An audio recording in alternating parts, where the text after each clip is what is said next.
Number 1. Ramon Abbas, the Instagram billionaire who built his empire on stolen money. There are people who become famous for what they create, and then there are people who become famous for what they pretend to be. Ramon Olorunwa Abbas belonged firmly in the second category, and for years the world had absolutely no idea. Known across the internet by his Instagram handle Ray Hushpuppy, Abbas built one of the most followed social media presences in the world by projecting an image of almost incomprehensible wealth. His posts showed private jets, Rolls Royces, designer wardrobes that cost more than most people own in a decade, penthouse suites in the world's most exclusive hotels, and a lifestyle so extravagant it seemed to belong to a different planet entirely. He had more than 2.5 million followers on Instagram before his account was deleted, and those followers tuned in constantly to watch a man who seemed to have cracked some secret code to unlimited prosperity. He called himself a real estate developer. He posed with international celebrities and football stars. He attended the kinds of events that most people only ever see on television, and he documented all of it in meticulous detail, curating an online persona that radiated success, sophistication, and effortless luxury. What his followers did not know, and what would eventually shock the world when it finally came to light, was that none of it was real, not in the way Abbas presented it. The private jets, the penthouse of the Palazzo Versace in Dubai where he lived, the designer clothing, the watches, the cars, the entire carefully constructed image of a self-made success story, all of it was funded not by legitimate business, but by one of the most sprawling, sophisticated, and far-reaching fraud and money laundering operations that federal investigators had ever encountered. Abbas was not a real estate developer. He was, as federal prosecutors would later describe him, one of the most prolific money launderers in the world. And the social media platform he used to project his fake image of success was simultaneously the platform he used to celebrate and advertise the proceeds of crimes that had financially devastated victims across multiple continents. The story of how Ramon Abbas went from posing on private jets with a selfie stick to sitting in a federal courtroom in Los Angeles is a story that illuminates something genuinely important about the age of social media, the psychology of aspiration, and the way that platforms built around the performance of success can become perfect vehicles for those who have something very serious to hide. Abbas was born in Lagos, Nigeria, and his early life gave little indication of what was to come. He came from modest origins and spent years living and working in various countries before eventually landing in Dubai, where the combination of extreme wealth on public display, a large expatriate community, and a booming social media culture gave him the perfect environment to construct the persona he had apparently decided to build. He understood instinctively what social media rewards, which is not authenticity but the appearance of it, not genuine wealth but the convincing performance of it. And he set about performing at a level that left his millions of followers genuinely convinced that they were watching a real success story unfold in real time. Meanwhile, behind the scenes, Abbas was operating as a central figure in a vast network of cyber-enabled fraud schemes. Federal investigators and prosecutors would later describe the full scope of what he was involved in with a kind of exhausted amazement at its reach and complexity. He was connected to business email compromise scams, a type of fraud in which criminals infiltrate legitimate business communications and redirect large financial transfers into accounts they control. He was involved in online bank schemes that targeted financial institutions across multiple countries. He laundered money connected to a hacking operation carried out by North Korean state-sponsored cybercriminals who had broken into a bank in Malta and attempted to steal hundreds of millions of dollars. He conspired to defraud a major New York law firm by tricking it into wiring nearly $1 million to an account controlled by one of his associates. He participated in a scheme that targeted a national in Qatar who was seeking a substantial loan to construct a school, deceiving that person out of a significant sum of money in what prosecutors describe as a cold and calculated operation. Prosecutors would state in their sentencing memorandum that over just an 18-month period, Abbas had conspired to launder over $300 million, though the actual amount that successfully moved through his network was considerably smaller than that attempted total. The investigation into Abbas involved law enforcement agencies across multiple countries and represented years of painstaking coordination. The FBI's Los Angeles field office played a central role, and the Bureau worked closely with authorities in the United Arab Emirates and other jurisdictions to build the case against him. Abbas had been careful in many respects, using the trappings of legitimate luxury to obscure what he was actually doing, and the social media presence he maintained was not incidental to his criminal operation, but deeply intertwined with it. His Instagram account served as a kind of advertisement for his status within criminal networks, signaling to potential co-conspirators that he was a person of means and credibility, while simultaneously performing legitimacy for the general public who had no idea what they were actually looking at when they double-tapped his photographs.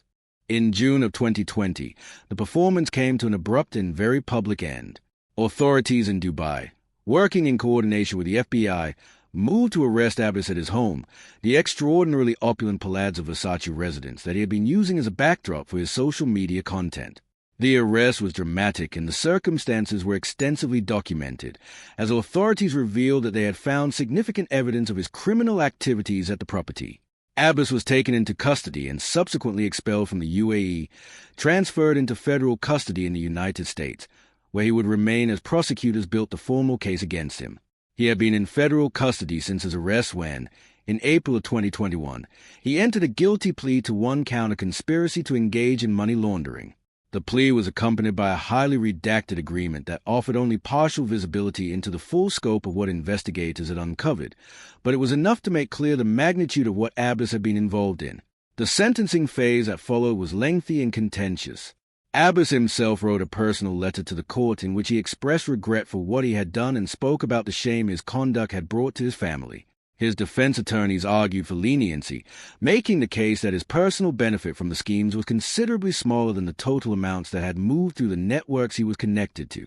Prosecutors pushed back firmly, arguing that the sentence needed to reflect both the scale of the harm caused and the need to send a clear message to the many other individuals around the world who were engaged in similar cyber-enabled fraud operations. Don Olwe, the assistant director of the FBI's Los Angeles field office, stated publicly that Abbas had leveraged his social media platforms to gain notoriety and to celebrate wealth that had been accumulated through crimes that financially destroyed the lives of real people around the world. On November 7, 2022, United States District Judge Otis Wright II sentenced Ramon Olorunwa Abbas to 135 months in federal prison, the equivalent of just over 11 years. He was also ordered to pay $1,732,841 in restitution to two of his direct fraud victims. His Instagram account, once a monument to aspirational excess followed by millions of people, was deleted. The man who had told his followers he hoped to inspire young people to join him on his path was headed to a federal penitentiary, and the path he had actually been on was nothing like the one he had been selling. The Hush Puppy case resonated far beyond the particulars of what Abbas himself had done, because it exposed something that many people had begun to sense but had not fully articulated about the social media economy. The platforms that had been built to connect people and share authentic moments of life had become, for a certain category of operator, extraordinarily useful tools for projecting false realities with enough convincing detail to build real audiences and real credibility. Abbas had understood that in the attention economy, the appearance of success is almost indistinguishable from success itself, and he had exploited that understanding ruthlessly for years. The families and institutions that lost money to the networks he was part of had their financial security genuinely disrupted. A New York law firm that had its wire transfer intercepted, a Qatari national who believed he was pursuing a legitimate loan to build a school, businesses, and individuals across multiple countries who were targeted by the email compromise schemes. These were real people dealing with real consequences while Abbas posed for photographs in designer clothes and posted them to an adoring audience. His case became a landmark in the FBI's effort to send a message to international cyber fraud networks that the reach of American federal law enforcement extended well beyond American borders, and that the combination of digital footprints and international cooperation could eventually close in on even those who believed themselves untouchable. Number 2. Ruby Frank, the family YouTuber whose parenting empire concealed a family in crisis. For years, if you type the words family vlog into a YouTube search bar, the name Ruby Frank was likely to appear near the top of your results. Her channel, called 8 Passengers, documented the daily life of a family in Utah with a cheerful, polished consistency that attracted millions of viewers. The channel took its name from the 8 members of the Frank family, Ruby, her husband Kevin, and their 6 children, and it built its audience on the promise of an authentic window into the joys, challenges, and dynamics of raising a large family in the modern world. At its peak, the channel had accumulated more than 2 million subscribers, and Ruby Frank had become one of the most recognizable figures in its genre of YouTube content that had exploded in popularity throughout the 2010s and into the 2020s. She offered parenting advice alongside the vlogs. She shared her perspectives on discipline, on screen time, on family values. She positioned herself as a relatable but aspirational figure, a mother navigating the genuine complexity of a large family while maintaining a home that looked, through the camera lens she controlled, warm and organized and loving.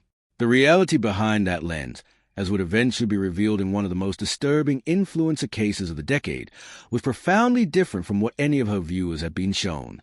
The story of how Ruby Frank moved from being a celebrated family content creator to being sentenced to prison for the abuse of her own children is one that raises deep and uncomfortable questions about the gap between online presentation and private reality, about the dangers of communities built around extreme belief systems, and about what happens when a person with a significant public platform begins to operate in ways that are fundamentally harmful to the most vulnerable people in her care. The channel's trajectory had not been entirely controversy-free even before the truth came out. Viewers and child welfare advocates had raised concerns about some of the parenting choices Frank discussed and displayed on the channel, including incidents that struck many observers as harsh or punitive. In 2022, Frank announced that she was stepping back from the 8 Passengers channel and forming a new collaborative project with a woman named Jody Hildebrandt. Hildebrandt was a licensed mental health counselor in Utah who ran a service called Connections, which she had been operating in various forms since 2007, and which she had registered formally as a business in 2016.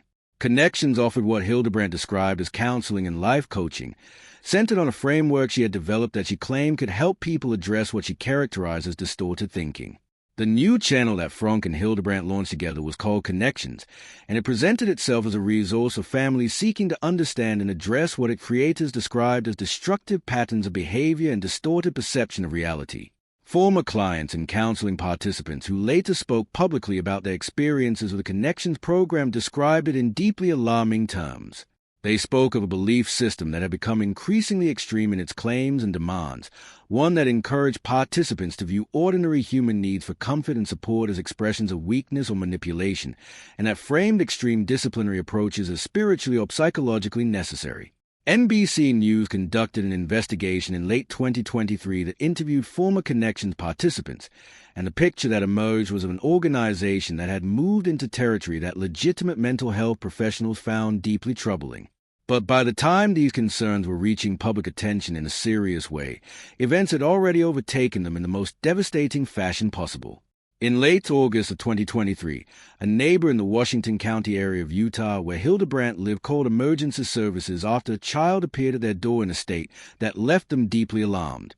The child was one of Ruby Frank's children, a 12-year-old boy who had managed to leave the property. When emergency responders arrived, they found the child in a condition that prosecutors would later describe in court as severe, malnourished, and bearing physical evidence of prolonged mistreatment, including duct tape around his wrists and ankles covering wounds beneath. Authorities proceeded to the property and found a second child belonging to Frank, a 10-year-old girl, in a condition that investigators described as similarly severe. Both children were transported immediately to receive medical care.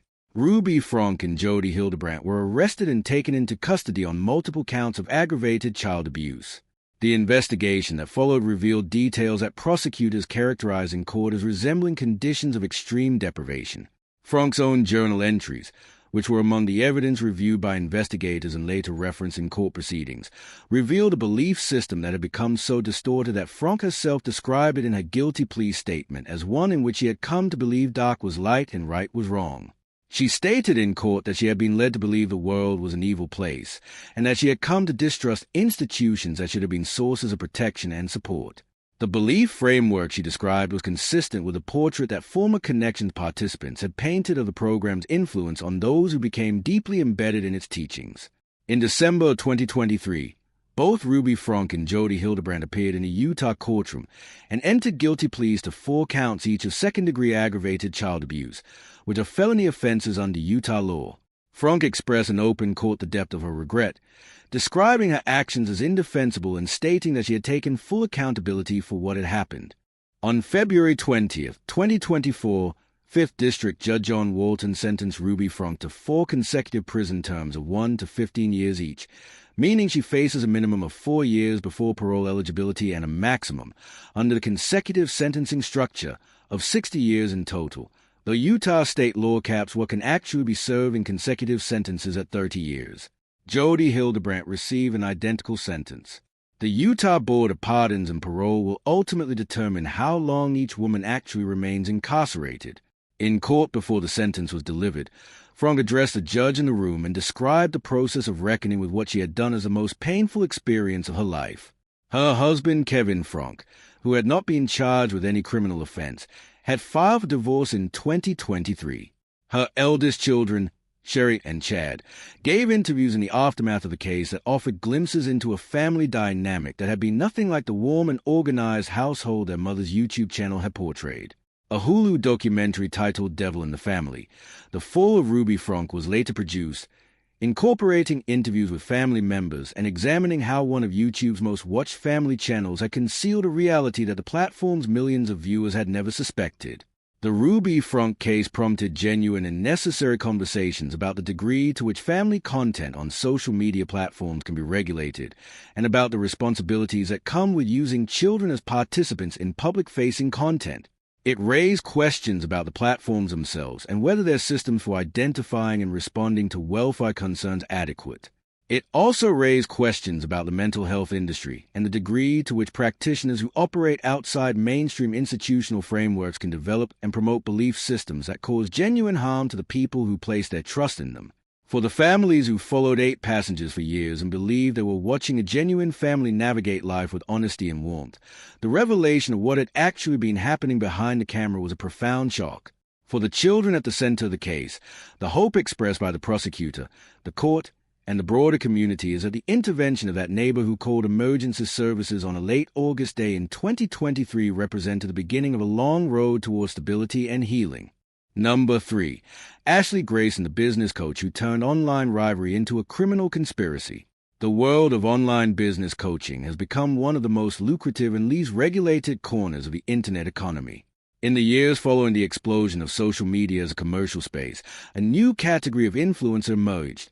Not the lifestyle blogger or the beauty guru, but the self-proclaimed entrepreneur who claimed to have cracked the code of digital wealth and was willing to teach others how to replicate their results for a fee. Ashley Grayson was one of those figures. Based in Dallas, Texas, she built a following on Instagram and other platforms through a combination of aspirational content and the promotion of her online business coaching programs. Her Instagram biography described her as a bestseller, an 8-figure business coach, a course creator, and a philanthropist. She made public claims about the extraordinary speed at which she had generated income through online courses, including a widely circulated account of earning more than $1 million in under 40 minutes through a single course launch. Whether or not those specific numbers were accurate, they were the kind of claim that generated attention, attracted followers, and positioned her as a credible voice in the crowded space of online entrepreneurship content. Behind the curated professional persona that Grayson projected to her audience, however, she was apparently nursing a set of grievances and rivalries that had nothing to do with building businesses and everything to do with something considerably darker. The sequence of events that would ultimately send her to federal prison began in 2021, when Grayson had a significant falling out with another woman who operated an online business similar to her own.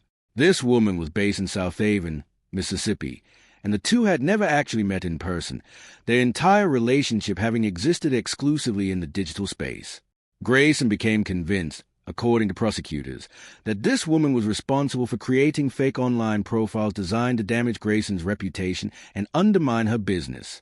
Whether that belief had any factual foundation was never definitively established, but what became very clear was the direction in which Grayson's thinking moved in response to her conviction that she was being targeted. In August of 2022, Grayson reached out to a woman from Memphis, Tennessee, with whom she had previously collaborated professionally. She invited the Memphis woman and the woman's husband to fly to Dallas, telling them she had a business opportunity she wanted to discuss with them. The couple flew to Dallas the following month and met with Grayson and her husband, Joshua Grayson, at which point the nature of the proposed business opportunity became clear in the most alarming way imaginable. Ashley Grayson, the 8-figure business coach and philanthropist, was not offering them a partnership or collaboration or an investment opportunity. She was offering them money to end the lives of 3 people. The first target was a South Haven, Mississippi woman with a competing online business. The second was Grayson's former boyfriend. The third was a woman in Texas who had made critical posts about Grayson on social media.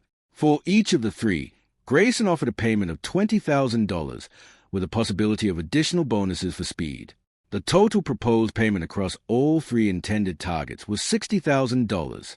What Grayson had not accounted for in this extraordinary miscalculation was that the Memphis couple had no intention of carrying out what she was asking of them and were, in fact, deeply alarmed by what they were being asked to do. Rather than agreeing and then quietly disappearing, the couple cooperated with law enforcement. The Memphis woman secretly recorded a subsequent video call during which Grayson reiterated her offer and pressed for the first target to be dealt with as quickly as possible, offering an additional $5,000 bonus to accelerate the process. In an operation that reads almost like something from a fictional thriller, the couple also sent Grayson a photograph of police lights from an unrelated and entirely separate incident, presenting it to her as evidence that an attempt had been made on the Mississippi woman. Grayson accepted this false evidence and proceeded to pay the couple $10,000 as partial payment for the supposed attempt. The entire sequence was documented, recorded, and preserved as evidence for federal prosecutors. In July of 2023, a federal grand jury in the Western District of Tennessee returned an indictment charging both Ashley Grayson and her husband Joshua Grayson with the use of interstate facilities and the commission of murder for hire, the federal charge that applies when someone uses communications or transportation that cross state lines to facilitate a contract to cause the death of another person. The fact that the Memphis couple had crossed state lines to travel to Dallas, and that communications about the scheme had crossed state lines through digital channels, gave the federal government clear jurisdiction over the case. The trial took place in Memphis in March of 2024 and lasted approximately 1 week. The jury heard recordings, testimony from the Memphis couple, and the full factual account of what Grayson had proposed and paid for. Joshua Grayson was acquitted, the jury finding insufficient evidence that he had been sufficiently involved in his wife's plan. Ashley Grayson was found guilty of conspiracy to commit murder for hire. On October 31, 2024, Ashley Grayson appeared before United States District Court Judge Thomas L. Parker for sentencing. Prosecutors requested the maximum penalty available under the law, and the judge agreed with them completely. Acting United States Attorney Reagan Fondren described the case as a 21st century crime in which online feuds and senseless rivalries had crossed over into the real world with potentially catastrophic consequences. The sentence imposed was 120 months, or 10 years, in federal prison, to be followed by 3 years of supervised release. There is no parole in the federal system, meaning Grayson will serve the full 10 years.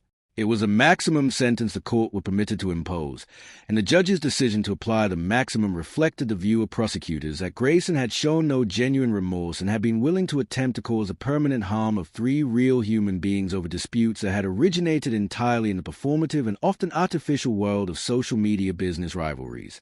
The woman who had built her public identity around teaching others to achieve financial success and professional freedom would be spending the next decade in federal prison for attempting to resolve her professional grievances in the most extreme and unlawful way conceivable.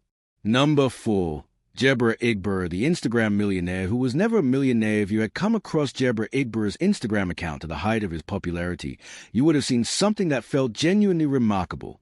Under the name Jay Mazzini, Igber posted videos of himself doing something almost no one on social media was doing, giving money away. Real cash, in large amounts, to strangers. He would walk up to workers at fast food restaurants and hand them thousands of dollars. He would find shoppers waiting in grocery store checkout lines and distribute cash gifts that left them speechless. He would approach people who appeared to be struggling and offer them what he described as a blessing. The videos were enormously popular, accumulating millions of views and drawing him a following that approached 1 million people on Instagram alone. Igber presented himself as a devout Muslim, and he spoke openly and often about his faith, about the importance of charity, about the obligation of those who had been given much to give back generously. He portrayed himself as a successful businessman and investor whose company, Halal Capital LLC, was generating exceptional returns through stocks and through the buying and reselling of electronics and personal protective equipment. None of it was real. The business did not work the way he described it. The returns he was promising investors did not exist. The entire enterprise, federal prosecutors later established, was a fraud scheme in which money from new investors was used to pay earlier ones, the classic architecture of a Ponzi scheme. Igber had used his social media persona not merely to attract followers but to attract victims. He specifically and deliberately targeted the Muslim community, leveraging the religious trust and shared identity he had cultivated through his content to persuade people to invest their savings with him. The investigators who later examined his financial records found that the money flowing into Halal Capital LLC had been used to fund a lifestyle that bore no resemblance to the charitable generosity his videos projected. Igbra spent the stolen funds on luxury vehicles and on gambling, an enormous amount of it, at casinos and through other channels. The gap between the image and the reality was total. The scale of the fraud eventually became impossible to conceal. When investors began asking questions he could not answer, Igbra's behavior became more erratic and, in one case, criminal in an entirely different category. He was arrested in 2021 on a separate charge of kidnapping related to an effort to silence a witness in his fraud cases. He has been incarcerated since that arrest. In November 2022, Igbra pleaded guilty to 3 federal charges: wire fraud conspiracy, and money laundering. His lawyer said that ahead of the sentencing hearing, Igbra addressed his victims directly and apologized to them at length. On April 24, 2024, Igbra appeared before United States District Judge Frederick Block in federal court in Brooklyn, New York. The judge sentenced him to 8 to 4 months, 7 years, in federal prison for the fraud offenses. The 7-year sentence runs concurrently with a 5-year sentence he had already received for the kidnapping charge and includes the time he had already served since his 2021 arrest. He was also ordered to pay $10 million in forfeiture to his victims.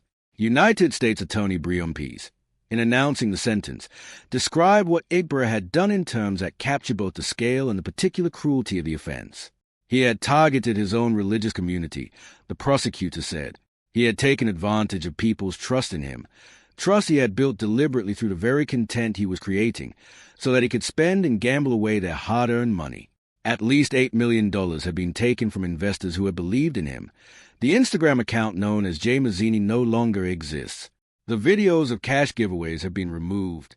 What remains is a documented case study in how a social media persona can be engineered not merely to attract attention, but to extract money from people whose faith, both religious and personal, was weaponized against them. Several of Igbra's victims lost their entire life savings. Some had invested retirement funds. A documented case involved a single investor who lost the equivalent of 50 Bitcoin, an amount that represented years of financial effort, after Igbra produced a fabricated wire transfer receipt to stall the investor's concerns about where his money had gone. Jebra Igbra is currently serving his sentence in federal custody. Number 5. Trevor Jacob, the YouTuber who deliberately destroyed his own aircraft for social media views. There is a particular category of online content that audiences have always found compelling, which is a documentation of extreme experiences and genuine danger. Skydiving videos, extreme sports footage, survival challenges, close call compilations. The genre has produced some of the most watched content in the history of digital platforms, and it has made careers for creators willing to put themselves in situations that most viewers would never consider entering themselves. Trevor Jacob was one of those creators. A former competitive snowboarder who had represented the United States at the 2014 Winter Olympics in Sochi, Jacob had transitioned into a YouTube career that capitalized on his identity as someone comfortable with physical risk and outdoor adventure. His channel, which had accumulated around 143,000 subscribers at the time of the events that would define his public story permanently, positioned him as an athlete and adventurer sharing genuine experiences from an exhilarating life. On November 24, 2021, Jacob took off from Lompoc City Airport in California in a 1940 Taylorcraft BL-65, a small single-engine aircraft, on what he described as a solo flight to Mammoth Lakes. What he had told no one, and what investigators would subsequently establish beyond any doubt, was that he had never intended to complete that flight or reach his destination. Prior to taking off, he had mounted multiple cameras on different parts of the aircraft, including positions on the wing and the tail, designed to capture footage from various angles. He was also carrying a personal camera and a selfie stick. Crucially, he was already wearing a parachute before he climbed into the plane, a detail that would become extremely significant to investigators trying to understand what had actually happened. Approximately halfway through the flight, while the plane was over the mountainous terrain of Los Padres National Forest, Jacob opened the side door of the aircraft and jumped out, leaving the plane without a pilot. The cameras mounted on the aircraft recorded its descent and impact with the terrain below. Jacob, descending by parachute and filming himself with his selfie stick, captured the moment for his audience. In December of 2021, Jacob posted a video to his YouTube channel titled "I Crashed My Airplane," which described the event as an emergency caused by engine failure, and presented the footage as documentation of a genuine crisis situation that Jacob had survived only because he happened to be wearing a parachute. The video was watched by approximately 4 million people before it was made private. It was also watched very carefully by investigators from the Federal Aviation Administration, whose job it is to examine any aircraft accident or incident involving civil aircraft in the United States. Those investigators almost immediately began identifying significant problems with the account Jacob was providing. Chief among them was a parachute, which is not equipment that pilots carry on routine solo flights in small aircraft, and which strongly suggested that Jacob had anticipated leaving the aircraft before it landed. The cameras mounted in strategic positions around the aircraft suggested similar premeditation, and the claim of engine failure was contradicted by information about the aircraft mechanical condition that investigators were able to obtain. The FAA issued a formal warning to Jacob in April of 2022 and revoked his private pilot certificate, citing his careless and reckless actions. The federal criminal investigation, however, went considerably further than the administrative consequences imposed by the aviation regulator. Investigators determined that following the deliberate aircraft loss, Jacob had actively worked to destroy the physical evidence of what had actually happened. On December 10, 2021, just over 2 weeks after the aircraft came down, Jacob flew by helicopter with a friend to the location of the wreckage in Los Padres National Forest. The two of them used straps to secure what remained of the aircraft and transported it by helicopter to a ranch property in Rancho Sisquoc. From there, the wreckage was loaded onto a trailer attached to Jacob's pickup truck and transported to a hangar at Lompoc City Airport. Over the following days, Jacob cut up and destroyed the aircraft wreckage and disposed of the separated components in rubbish bins at the airport and in other locations. When FAA investigators subsequently asked him about the location of the wreckage, Jacob told them he did not know where it was. This was a lie, and it was a lie that formed the basis of the federal criminal charge that was eventually brought against him. Prosecutors in the United States Attorney's Office for the Central District of California were explicit about their assessment of why Jacob had done what he did. They stated in court filings that he had most likely committed this offense to generate social media and news coverage for himself and to obtain financial gain, specifically in connection with a sponsorship deal he had arranged with a company that manufactured wallets. Jacob had agreed to create a sponsored video for this company and had apparently decided that a staged aircraft emergency with genuine parachute footage was a kind of high-drama content that would generate the views, the shares, and the social media attention that would make the video most valuable to the sponsoring company and most beneficial to his own channel's growth. The aircraft, the flight, the parachute jump, the cameras, the wreckage destruction, the lies to federal investigators, all of it was, according to the government's position, in service of a content strategy. On June 30th, 2023, Trevor Jacob entered a guilty plea to 1 count of destruction and concealment with the intent to obstruct a federal investigation, a charge that carries a potential sentence of up to 20 years in prison. On December 4th, 2023, he was sentenced to 6 months in federal prison and 2 years of supervised release. He was 30 years old at the time of his sentencing. In a video he posted to his YouTube channel the day of his sentencing, he said it had been a wild ride and described the experience as something that had forced him to grow up. The Trevor Jacob case became something of a touchstone in conversations about the lengths to which content creators are sometimes willing to go in pursuit of the views and engagement that drive success on digital platforms, and about the ways in which the incentive structures of those platforms can push creators toward increasingly extreme decisions.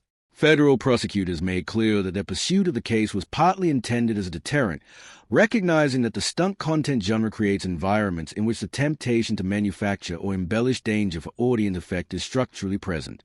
Destroying an aircraft in a national forest, lying to federal investigators, and eliminating physical evidence of a deliberate aviation incident are not actions that prosecutors were willing to treat as simply a content creator going too far. They treated them as serious federal crimes, and the sentence Jacob received, while considerably lighter than what the charge theoretically permitted, was intended to communicate that the law applies to people seeking social media fame just as it does to everyone else. Number 6. Crip Mac, the street content creator whose past finally caught up with him in federal court. The figure known to the internet as Crip Mac built a genuinely large social media following through content that was, in the most straightforward possible terms, an extremely direct and unfiltered window into street life in South Los Angeles. Born Trevor Hurd, he gained notoriety through YouTube videos and social media posts that presented an unvarnished portrait of a neighborhood he had grown up in, the affiliations he claimed, and the day-to-day experiences of life in that environment. His content was distinctive partly because of its rawness and partly because of a personality that came across on camera as extremely candid and lacking the kind of self-presentation polish associated with mainstream social media success. He accumulated a following that found his authenticity, whether calculated or genuine, compelling to watch, and he became one of the more recognizable figures in a corner of YouTube that specializes in street-level content with no filters applied. What Hurd's following also knew, because he had never particularly attempted to conceal it, was that his life had involved repeated contact with the criminal justice system. He had been arrested on felony charges 5 separate times between 2014 and his final federal case, with prior offenses including transportation of a controlled substance, grand theft, and attempted robbery. He had been convicted at least once before the federal matter that would ultimately send him to prison. The legal system had processed him multiple times at the state level in California, and the pattern of recidivism that characterizes his history was one that law enforcement agencies were well aware of. In 2021 and again in 2022, he had been arrested in Los Angeles County on weapons-related charges that were eventually handled at the state level. Prosecutors and law enforcement officials in California had reached a point of frustration with what they perceived as inadequate consequences being imposed for repeated serious offending, and in late 2022 that frustration led to a consequential decision. In September 2022, Trevor Hurd was found to be in possession of a handgun and 10 rounds of ammunition. The handgun was what law enforcement agencies refer to as a ghost gun, meaning it was a firearm that had been assembled from components and bore no manufacturer's serial number, making it untraceable through standard firearms registration systems. For a person with Hurd's prior felony history, possession of any firearm or ammunition is a federal crime under the Gun Control Act. In December 2022, when a Los Angeles County judge agreed to dismiss the state-level charges related to this incident, United States Marshals were already waiting at the courthouse. The moment the state charges were dismissed, they took Hurd into federal custody. The decision to pursue the case federally rather than allowing it to be resolved once again at the state level was a deliberate choice made by federal prosecutors who, as a California defense attorney quoted by Billboard at the time explained, sometimes become frustrated by what they view as lenient sentencing in the state system for prolific offenders and seek the more substantial consequences available in federal court. Hurd was indicted on federal charges, and the case proceeded through the federal system. In April 2024, he appeared in a federal courtroom in downtown Los Angeles and entered a guilty plea to one count of being a felon in possession of ammunition. The plea acknowledged that he had known at the time he possessed a firearm and ammunition, that he had previously been convicted of at least one qualifying felony offense. On July 24, 2024, he was sentenced to 2 years and 9 months in federal prison. He was released from federal custody in early 2026 and was documented on social media in the immediate aftermath of his release, the same kind of unfiltered social media presence that had built his following in the first place now capturing the moment of his return to freedom. The community of viewers who had followed his content for years responded to his release across platforms, demonstrating that the audience he had built remained attentive even through a period of his incarceration. The Crip Mac case fits into a broader pattern in which social media content that documents or is associated with lifestyles that involve criminal activity creates an unusual dynamic in which the creator's legal history is often partially or fully public knowledge, incorporated into their public persona in ways that mainstream influencer culture would never accept, but that in certain content genres is treated as a marker of authenticity. For federal prosecutors, the availability of social media content documenting affiliations, attitudes, and activities that are relevant to criminal history and ongoing conduct can become evidence, and the visibility that content creators cultivate for audience-building purposes is sometimes precisely the visibility that investigators and prosecutors find most useful. The federal system's approach to Hurd's case reflected a determination that serial repeat offending involving weapons will be treated with the seriousness that federal charges allow, regardless of the social media profile of the individual involved. Number 7. Claire Miller, the TikTok teenager whose followers had no idea what was happening at home. The story of Claire Miller is unlike most of the others in this collection, and it requires a different kind of care and context to address properly. Miller was a Pennsylvania teenager who had built a following on TikTok through lip-syncing videos and short-form comedy content of the kind that the platform's algorithm rewards and amplifies. She was not a major influencer by the standards of the platform's largest creators, but she had cultivated a real audience and maintained an active presence that gave her a degree of online visibility that would become part of the story in the most disturbing way. On the morning of February 22, 2021, something happened at the Miller family home in Lancaster County, Pennsylvania, that her followers knew nothing about and would only learn of in the most shocking possible way. Claire Miller fatally harmed her sister, Helen Miller, who was disabled, at their family home and then called the police herself to report what she had done. When officers arrived, they took Miller into custody. What followed in the immediate aftermath was a phenomenon that illustrated something troubling about the social media environment. When news of what Miller had done began to circulate, her TikTok account attracted thousands of new followers in a short period of time before the platform moved to remove it. The morbid curiosity that drove people to follow the account of someone who had just committed such an act was a demonstration of the dark side of social media's architecture, which optimizes for attention regardless of the nature of the attention being sought. The Miller case became a reference point in discussions about how platforms handle accounts associated with serious criminal events and about the responsibilities that platform policies carry in those situations. The legal proceedings were complex and took considerable time to move through the Pennsylvania court system. Miller's defense centered substantially on her mental state and her capacity at the time of the offense. Mental health professionals evaluated her and contributed to the legal process. Ultimately, in 2023, Miller waived her right to a jury trial and entered a plea of guilty but mentally ill, a specific legal finding available under Pennsylvania law that acknowledges the commission of the act while recognizing that the defendant's mental health was a material factor in what occurred. The guilty but mentally ill designation means that the court takes mental health treatment into consideration alongside incarceration, and that Miller would receive mental health care as part of her sentence. Judge David Ashworth sentenced her to a term of 12.5 to 40 years in prison, with the possibility of parole after serving the minimum term. The sentence reflected both the gravity of what had happened and the acknowledged role of her mental health condition in the events.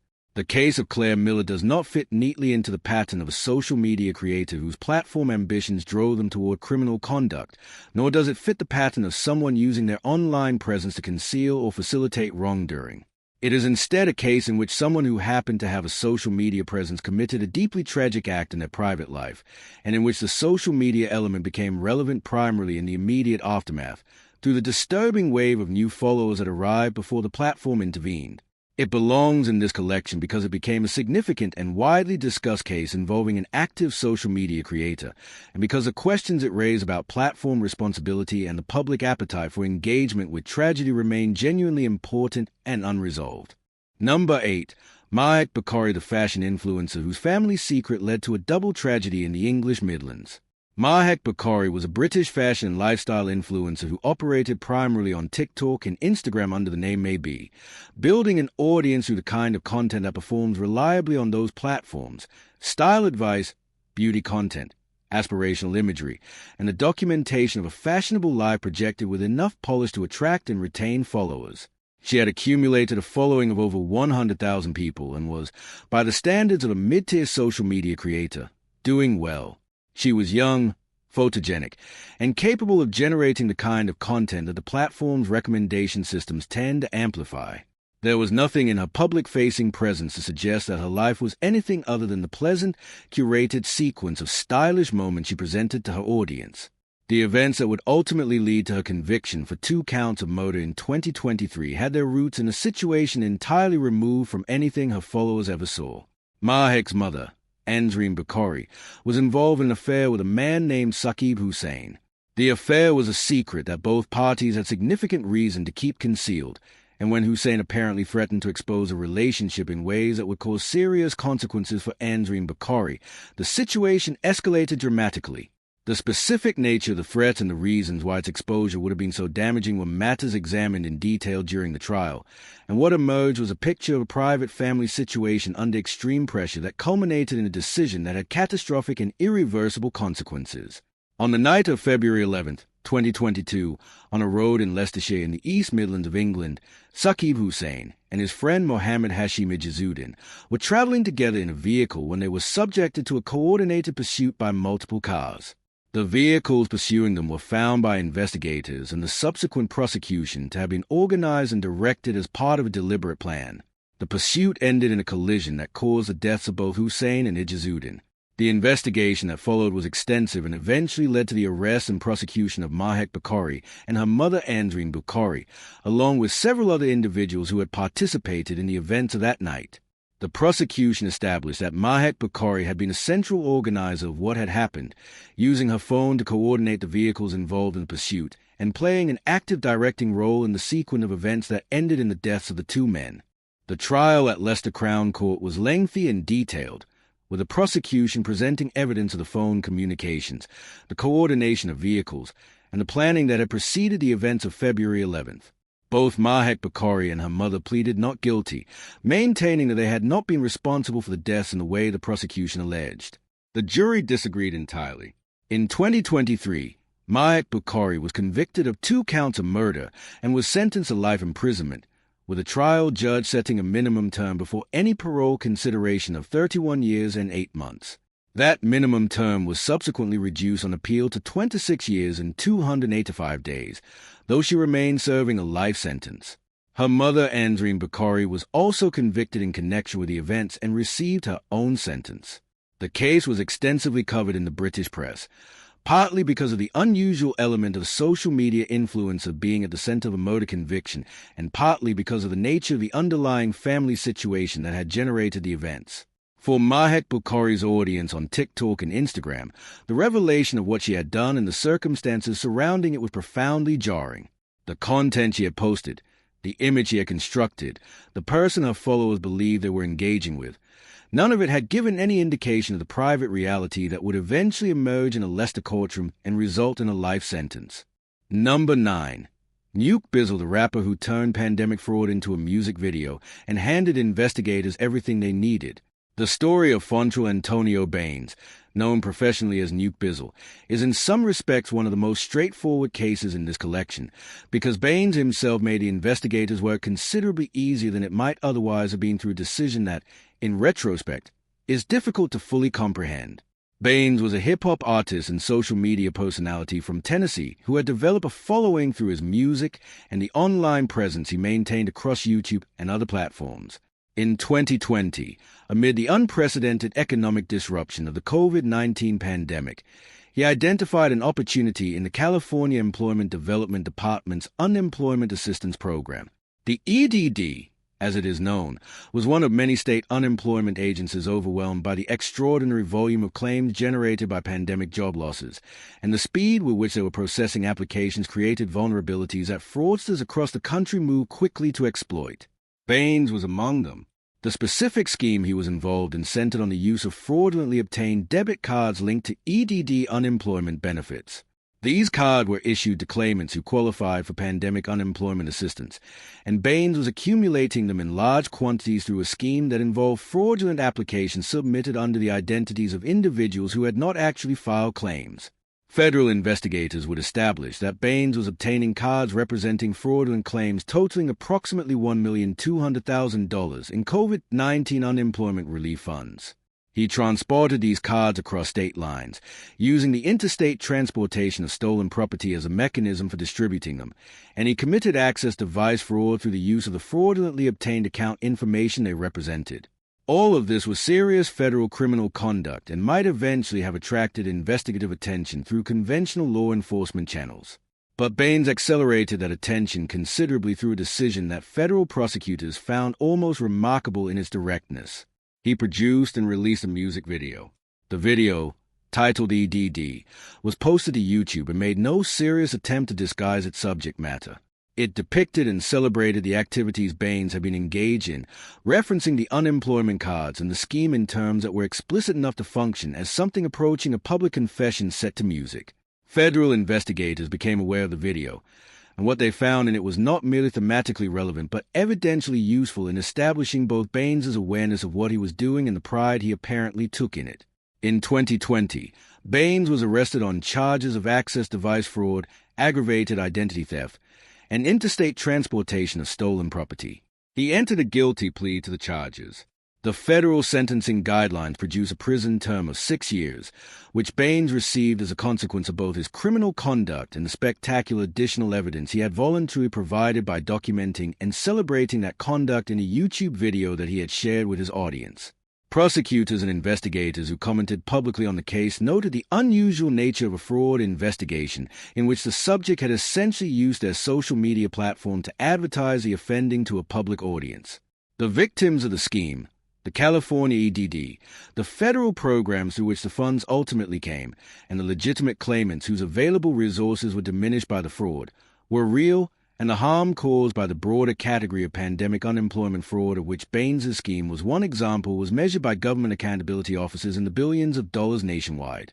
The EDD video remains one of the more striking examples in the true crime record of a social media creator using their platform in a way that served the interests of federal investigators rather than their own. Number 10. So Major Page, the activist influencer who turned a social justice movement into a personal fund. The summer of 2020 was a moment of extraordinary social and political intensity in the United States. The death of George Floyd in Minneapolis on May 25th of that year set off a nationwide wave of protest, community organization, charitable giving, and public engagement with questions of racial justice and police accountability that was unlike anything the country had seen in decades. Into that moment of heightened public attention and extraordinary charitable generosity stepped Tyree Cunnius Page, who operated under the name Sir Major Page and who had created a Facebook page called Black Lives Matter of Greater Atlanta. He had established the page in 2016 and had over the intervening years used it to post content about social and racial issues, to present himself as a community activist and advocate, and to solicit donations from a public who believed they were contributing to a genuine social justice organization. What investigators eventually established, and what a federal jury in Ohio would ultimately confirm, was that the Black Lives Matter of Greater Atlanta organization operated by Cunnius Page was not functioning as a legitimate charitable entity and had not been for some time before 2020. The organization had failed to file its required IRS Form 990 tax returns for 3 consecutive years, which resulted in the automatic revocation of its tax-exempt status by the Internal Revenue Service. Cunnius Page had not disclosed this loss of tax-exempt status to the donors who were contributing to his organization. He had continued posting content about social justice causes on the organization's Facebook page, continued accepting donations through GoFundMe and other crowdfunding mechanisms, and continued representing to donors that their money was going to fund activism, advocacy, and work in support of communities affected by racial injustice. The money was going somewhere very different. Federal investigators from the FBI's National Threat Operations Center received a complaint in April of 2020 alleging that Cunnius Page was misrepresenting himself and his organization, and that the funds being donated were not being used for the purposes represented. The investigation that followed documented how the money flowing into the organization's accounts was being redirected to fund Cunnius Page's personal lifestyle. Prosecutors identified travel expenses, personal purchases, and most significantly the acquisition of a home in Toledo, Ohio, as among the uses to which donated funds had been directed. The total amount that donors had contributed based on false representations was established by prosecutors at more than $450,000. The timing of the 2020 fundraising period was particularly significant because a wave of public generosity that followed George Floyd's death generated a dramatic increase in donations to organizations presenting themselves as part of the Black Lives Matter movement. And the prosecution made clear that Cunnius Page had knowingly exploited that moment of heightened public generosity to solicit funds under false pretenses. Cunnius Page was arrested in September of 2020, and the federal case against him proceeded through multiple years of legal proceedings. He chose to represent himself at trial, an unusual decision in a complex federal fraud case, and he testified in his own defense, telling the jury that he had never deliberately misled anyone when he accepted donations. The jury did not accept that account. Following a 6-day trial in April of 2024, a federal jury in the Northern District of Ohio convicted Cunnius Page on 1 count of wire fraud and 3 counts of money laundering. On October 3, 2024, United States District Judge Jeffrey Helmick sentenced him to 4 to 2 months, or 3.5 years, in federal prison. He was also ordered to pay a special assessment fee.